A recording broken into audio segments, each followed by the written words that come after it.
Now this is the brand new BMW X3 M50, currently the fastest BMW X3 out there until the X3 M hits the roads.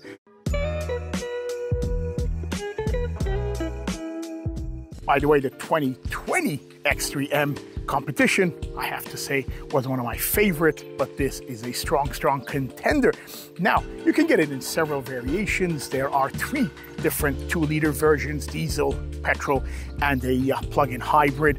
But this one that I have, the M50, is the fastest of them all with a 3-liter turbo straight 6 engine that'll produce 398 brake horsepower, 580 Newton meters of torque, and it should bulk you from 0 to 100 kilometers in just 4.6 seconds. But I do have a feeling, because I've been driving it for a couple of days, that it's much quicker than that. Now today, we're gonna have a look on the outside, do the GoPro tour. We're gonna have a look on the inside, because on the inside, you've got brand new technology. They've got BMW's new design language, the design language that I saw a couple of years ago when I was at the i7 launch. I believe that was in Berlin, but you've got a beautiful curved screen, great interior. We're gonna have a detailed look in there, and of course we're gonna take it for a drive. I'm Al Sarper, and welcome to my YouTube channel.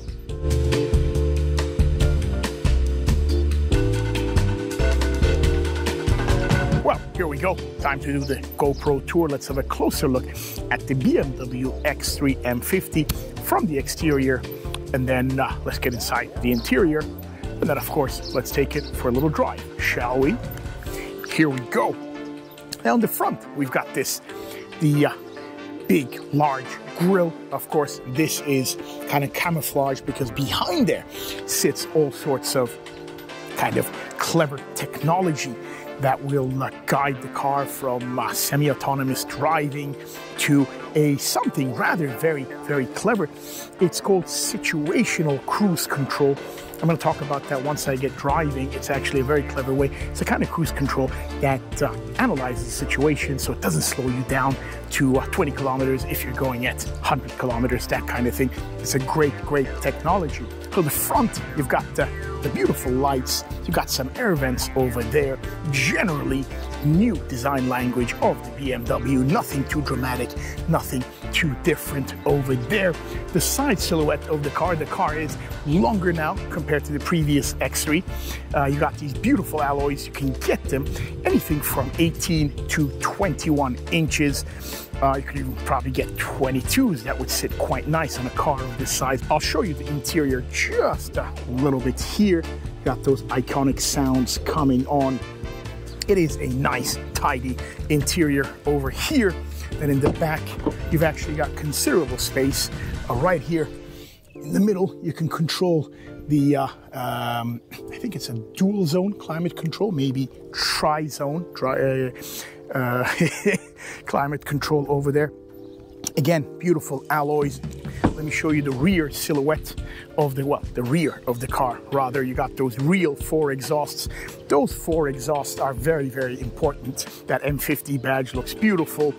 You've got the quad exhaust, which is a real nod to M. The boot is not bad. I believe it's about 480 liters. See, I've got my stuff there, and look what you have over there. You have Automobili Lamborghini, and there is the Revuelto right over there. You know why? Because earlier today, I was driving the Lamborghini Revuelto. Now you go.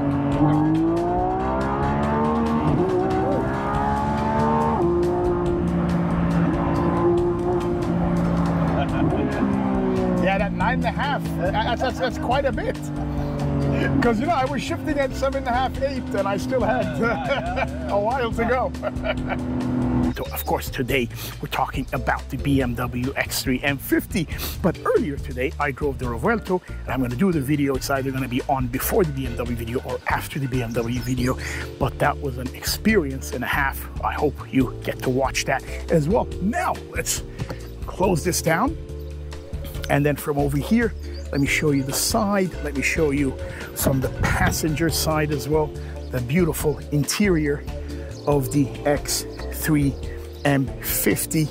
And that's about it. That's our GoPro tour, just to give you an idea of what this beautiful car looks like from the exterior.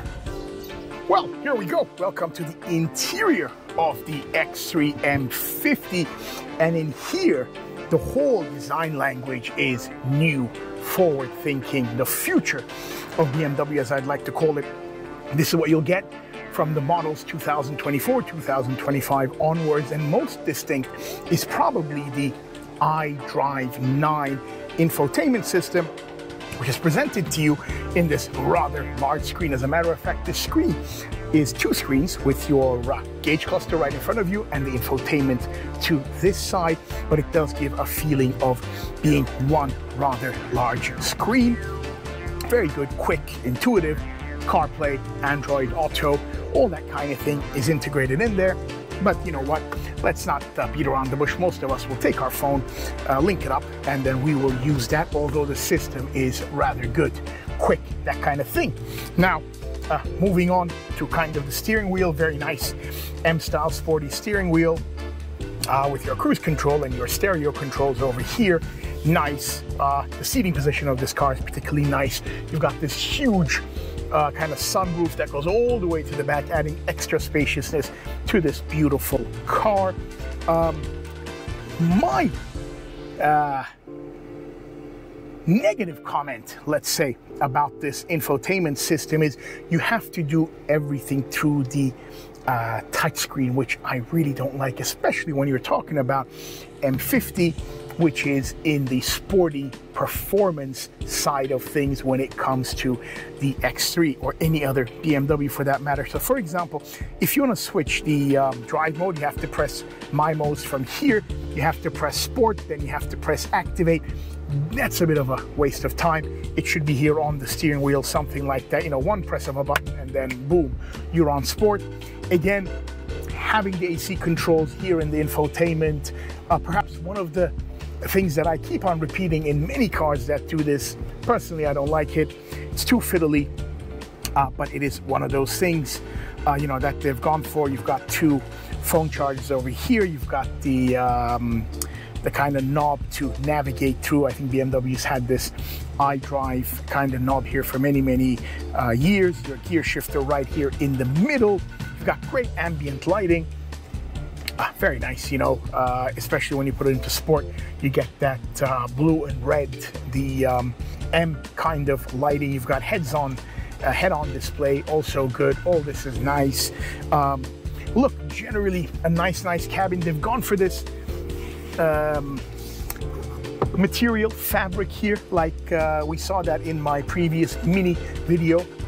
Mini has done that, so have they. Of course, it is one and the same, the company, so they've gone for that. You can of course get it in leather as well.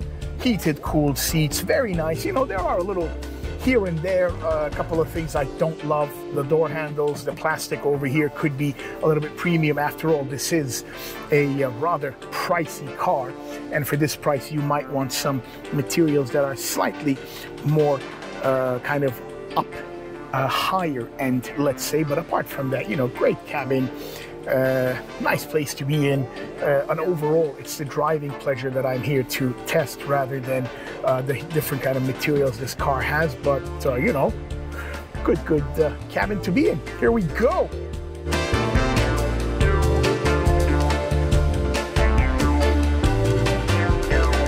Here we go. We hit the open road in the X3 M50, and generally the feeling of the car is good. You're sitting up high, you've got plenty of vision in front of you, so even though this is longer than the previous model, you can actually see over the bonnet very comfortably. It's very nice. You feel very planted to the floor. Of course, the xDrive, the four-wheel drive, has that extra kind of grip for when you're driving around. I've got it in sport mode, so in order to put it into sport mode, it's a bit of a mission. So you've got to press this My Modes, you got to press sport. From here you have to press activate, then it gets into sport mode, then you can flip the gear lever down, and then you can have sport or M. If you use the flappy paddles, you can have M. So with M, you get that nice M beefy noise. You know, it is a 3-liter turbo, but it's got, you know, almost 400 horsepower, so you get nice sound. You've also got the iconic sounds that you can turn on and off from the infotainment system, thanks to Hans Zimmer. He's made those. And then here, what I'm going to do is I'm going to try and kind of take it around to understand what the grip is like. And literally, I'm going around. There is absolutely no body roll over here, you know, just kind of going around. Very nice, holding on very nicely. Okay, and then I'm going to open up and then, you know, just tap it a little bit. Of course, if you don't change, you will get stuck like that, but very nice kind of grip right over there. Poise, balance, good. It's a good car, you know, and it's got a fair bit of performance here as well. And kind of to test that performance, I think we can probably do it over here. Just I'll go past to a nice quiet location, and then we'll do a 0 to 100. It's a great performance car, so it performs well. It's quick. You know, 0 to 100, I think, is, you know, 4.2, 4.5 seconds thereabouts, less than what it says on the paperwork. Generally, even between revs, it's pretty good, you know, because you got that 48-volt battery, which, you know, overtakes any turbo lag that this car might have. That's always something nice. That's what I like about these mild hybrids, to be honest. And then just to kind of, you know, if we were to do a little launch control.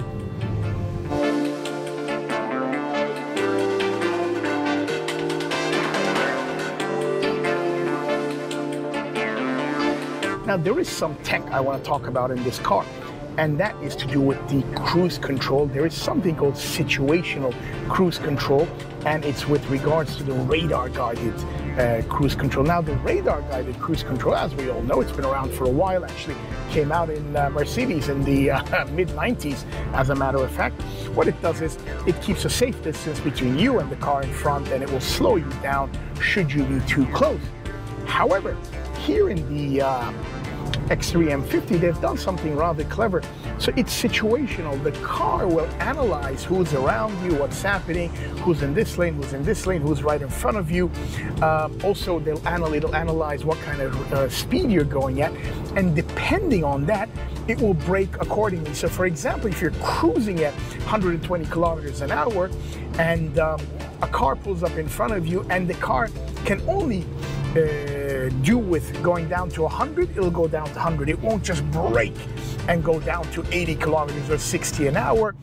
This way, traffic will keep on flowing, your flow will be better, and it will just be a smoother ride all around. A lot of the cruise controls, they tend to brake very, very hard, and then you got to speed up again and that kind of thing. So I think this rather clever technology is a great addition, and I've tried it a little bit here, and it works like a charm. Well, as I come to the end of my drive, I think my 2 cents on this car is that it ticks many of the good boxes that one would need to with an SUV of this sort. So you got the quality of BMW, you got a great engine, great performance. It's an xDrive, so it's a 4-wheel drive, so great for the GCC region. It looks stylish from the outside, especially the M50 with the kind of dark alloys and that kind of thing. I definitely go for the big alloys, go for the 21-inch. Inside, you got all the mod comms, you know, heated, cooled seats, and the great i9 infotainment system, which is great. You know, very fast, intuitive. It's just a pleasant cabin to be in. It's just a quick car to be in. It's a stylish car to be in. The price point, yes, it is a little bit more competitive. Well, what I mean by competitive is it is actually higher. So there's a lot of competition, especially coming over from China, but it really depends on where your heart kind of sits. If you like, you know, the German engineering, the quality, and if you're attached to BMW, as I have been for many, many years. You know, I used to drive BMWs throughout university, especially the E30s and E36s, beautiful car, the 325s, the 328s, even the odd M3, when we got our hands on it, was a delight to have. And I even remember when the X5 came out in 1999, and then in 2003, the X3 came out. throughout the years, they had some weird models. The X1, X2, I was never a big fan of. And I remember the X3 2020 M competition was definitely one of my favorite cars of all time in this category. But this one really, exterior, interior, performance, styling, technology, ticks a lot of the boxes. Definitely a good one to have, especially here in the GCC. And on that note, I think we've come to the end of our drive. Thank you for watching. If you liked the video, comment, like, tell us what kind of videos you want so that we can do those kinds of videos. Next couple of weeks, months, it's going to be the summer, so you might see some travel videos on my channel because I'm going to be traveling a little bit, because it's all about, my channel is all about cars, yachts, and travel. Well, thanks for watching, and until next time, auf Wiedersehen.